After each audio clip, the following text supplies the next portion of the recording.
Si ton lapin arrive vers toi, te donne un petit coup de museau bien sec et que tu restes planté là sans trop savoir quoi faire, tu es loin d'être la seule dans cette situation. C'est un geste que presque tous les propriétaires de lapins connaissent. Mais ce que tu ignores peut-être, c'est que ce petit coup de tête est l'un des messages les plus complexes et les plus importants de son répertoire. Si tu penses qu'il te repousse ou qu'il est juste un peu brusque, il y a de grandes chances que tu passes à côté d'une opportunité en or de renforcer votre lien. Aujourd'hui, on va décrypter ensemble ce langage secret pour que tu puisses enfin répondre à ton lapin exactement comme il l'attend. Et tu vas voir que ce petit détail change absolument tout dans votre quotidien. C'est un comportement tellement fréquent qu'on finit par ne plus y prêter attention. Et pourtant, c'est souvent là que tout commence. On se dit que c'est mignon, ou au contraire que le lapin est un peu d'humeur bougonne.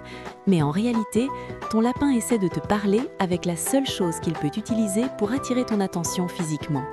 Imagine un instant que tu essaies de dire quelque chose de super important à quelqu'un, mais que cette personne ne parle pas ta langue et se contente de te regarder avec un sourire un peu flou.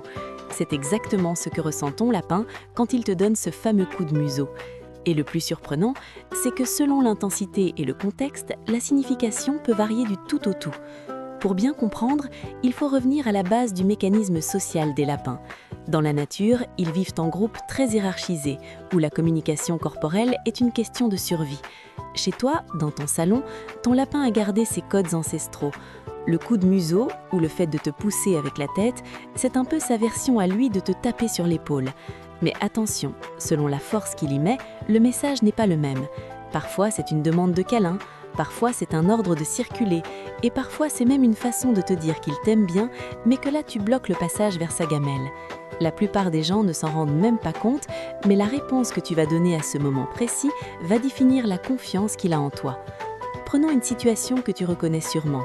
Tu es assise par terre, tu lis ou tu regardes ton téléphone et ton lapin s'approche. Il te donne un petit coup de tête sur la main. Si tu ne bouges pas, il recommence, peut-être un peu plus fort. Là, beaucoup de propriétaires font l'erreur classique.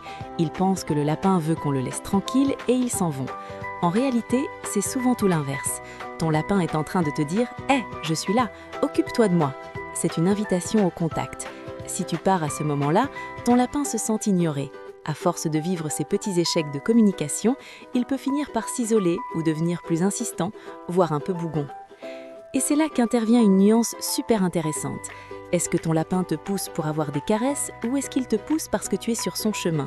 Si tu es en train de nettoyer sa cage ou de ranger son enclos et qu'il te donne un coup de tête vigoureux, ce n'est pas pour un câlin. C'est sa façon polie, mais ferme, de te dire que tu déranges son organisation. Les lapins sont des maniaques de l'ordre à leur façon.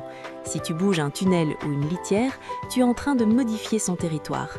Ce petit coup de museau veut dire « pousse-toi, je gère ». Si tu ne comprends pas ce signal et que tu continues sans lui parler ou sans ralentir, il peut passer au stade supérieur, comme un petit pincement, simplement parce qu'il a l'impression que tu ne l'écoutes pas. Ce qui est fascinant, c'est que ce geste peut être aussi une marque de dominance très subtile. Dans une hiérarchie de lapins, le dominant demande à être toiletté. Quand ton lapin vient te pousser la main et baisse la tête immédiatement après, il ne te demande pas juste une caresse, il t'ordonne de faire sa séance de beauté. C'est un signe de grande confiance, mais aussi une affirmation de son caractère. Si tu t'exécutes, tu renforces votre lien social. C'est un moment d'échange pur. Mais si tu ignores systématiquement ce geste, tu brises une règle de politesse essentielle dans son monde à lui. Tu te demandes peut-être comment faire la différence entre toutes ces intentions. C'est une excellente question, et la réponse se trouve souvent dans ce qui se passe juste après le coup de tête. Si ton lapin reste près de toi et attend, c'est une demande d'interaction. S'il te pousse et qu'il essaie de se faufiler, c'est que tu es dans le passage. Et s'il te pousse puis s'en va en agitant un peu la queue, il essaie peut-être d'inviter à jouer. Ce petit détail change complètement la relation avec ton lapin parce que tu n'es plus juste un distributeur de nourriture, tu deviens un partenaire de discussion. On fait souvent l'erreur de croire que les lapins sont des animaux passifs, mais ils sont extrêmement expressifs pour qui sait observer. Une autre erreur fréquente est de repousser le lapin quand il nous donne ce coup de tête, en pensant qu'il nous agresse.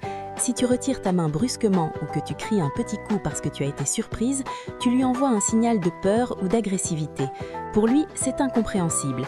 Il a initié un contact amical et il reçoit une réaction négative. Imagine la confusion dans sa petite tête. C'est ce genre de quiproquo qui, accumulé, crée des lapins craintifs ou distants. Alors, comment réagir de la bonne manière ? Voici un petit protocole simple que tu peux tester dès aujourd'hui. La prochaine fois que ton lapin te pousse avec son museau, ne bouge pas immédiatement. Observe sa posture. S'il baisse la tête au sol, c'est le signal vert. Il veut des caresses sur le front ou derrière les oreilles. Fais-le pendant quelques minutes. Tu verras, il va peut-être même commencer à grincer de dents de plaisir, ce qui est l'équivalent du ronronnement du chat. Si par contre il te pousse et semble regarder derrière toi, décale-toi simplement de quelques centimètres. Tu verras sa réaction. S'il passe et continue sa vie, tu as tout bon, tu as respecté son espace. Si tu as un lapin qui est un peu timide et qui ne te pousse jamais, ne t'inquiète pas, ça ne veut pas dire qu'il ne t'aime pas. Certains lapins sont plus réservés ou attendent que ce soit l'humain qui fasse le premier pas.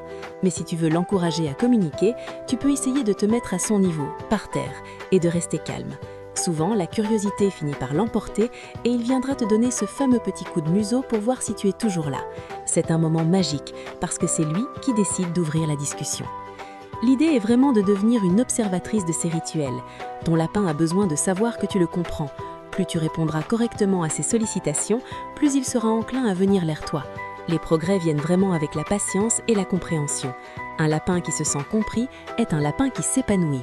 Il n'y a rien de plus gratifiant que de voir son petit compagnon arriver en courant vers nous, nous donner un coup de tête et s'affaler de tout son long à nos côtés parce qu'il sait qu'on a compris son message. C'est souvent ce genre de petits détails, presque invisibles pour les non-initiés, qui transforment une cohabitation banale en une véritable amitié fusionnelle. Ton lapin essaie peut-être simplement de te parler à sa façon depuis le début, et maintenant tu as les clés pour lui répondre. C'est un apprentissage de chaque jour, mais je te promets que les efforts en valent la peine. On apprend à se connaître, on apprend à se respecter, et finalement on finit par se comprendre sans même avoir besoin de mots. N'hésite pas à me dire en commentaire si ton lapin te fait ça souvent et comment tu as l'habitude de réagir. Est-ce qu'il est plutôt du genre insistant pour avoir des caresses ou est-ce qu'il te pousse pour que tu lui laisses la place sur le canapé? Chaque lapin a sa petite personnalité et c'est toujours super intéressant de partager nos expériences entre passionnés. Si ces conseils t'aident à mieux comprendre ton petit compagnon, pense à t'abonner pour ne pas rater les prochaines vidéos sur le langage et le bien-être de nos lapins. On a encore tellement de choses à découvrir ensemble pour les rendre heureux. On se retrouve très vite pour une nouvelle vidéo. Prends bien soin de toi et de ton petit poilu.